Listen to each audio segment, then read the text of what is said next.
Hey y'all, I've got a deck profile for a new deck that is available on budgetyugiohdecks.com. Today we got Sylvans, and this is one of my personal favorites of all time. Very nostalgic deck for me.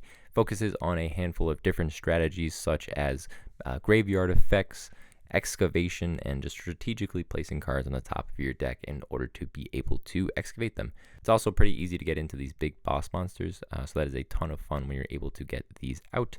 And I'd say this is a great deck if you're looking to pick up something plant-based, or want to try new strategies like excavation or graveyard effects, and I think this is a great beginner deck as well, really not too hard to pick up. So all that being said, let's get into the deck profile. First off, we run 3 copies of the main boss monster, the level 8. This is Sylvan Hermitry.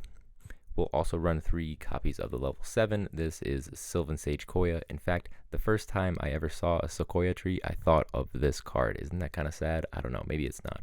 Let me know what you think. But we also run 3 copies of Sylvan Peacekeeper, followed up by 2 copies of Sylvan Marshall Leaf.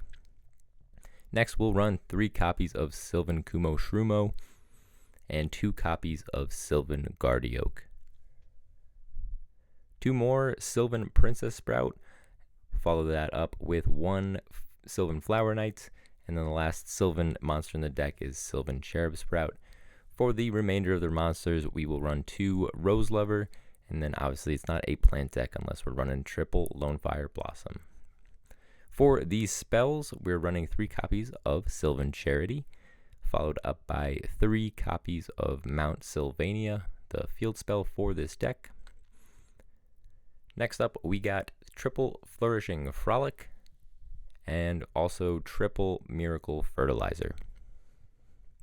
And to round out the deck, we got 1 Monster Reborn, 1 Sylvan Blessing for the traps, and 1 Bottomless Trap Hole. Over to the extra deck, we got 1 copy of Alcei, 1 Aurea, 2 copies of Sylvan Princess Sprite, and a couple of Lynx monsters just to round us out. We got Nightmare Phoenix, Nightmare Unicorn, and Barricade Borg Blocker.